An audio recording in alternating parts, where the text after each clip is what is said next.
దయచేసి మళ్ళీ చెప్తున్నాను, రోజు మీ దేవునితో ప్రార్థన చేసుకోండి, దేవుని వాక్యాన్ని చదవండి. మీకు ఎవ్వరూ ఏం చేసినా చేయకపోయింది ఏమి భవిష్యత్తు గురించి భయపడొద్దండి. దేవుడు రాబో కాలము నిమిత్తము మీ కొరకు ఉద్దేశించిన సంగతులు మేలుకరమైనవే గాని హానికరమైనవి ఎవరైనా సరే, అది ఎంత చెడిపోయినోడైనా సరే, ఎలాంటి వ్యక్తి అయినా సరే, క్రైస్తవుడవని, అన్యుడవని, ఇంకొకడవని మనందరం దేవుని బిడ్డలు, ఆయన చేసుకున్నవాడు. నువ్వు ఎరగక ముందే నిన్ను ప్రేమించిన ప్రభువు నీకు కొరకు కలిగి ఉన్న తలంపులు గొప్పవే.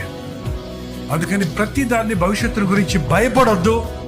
భవిష్యత్తు కొరకు మనుషుల మీద ఆధారపడొద్దు.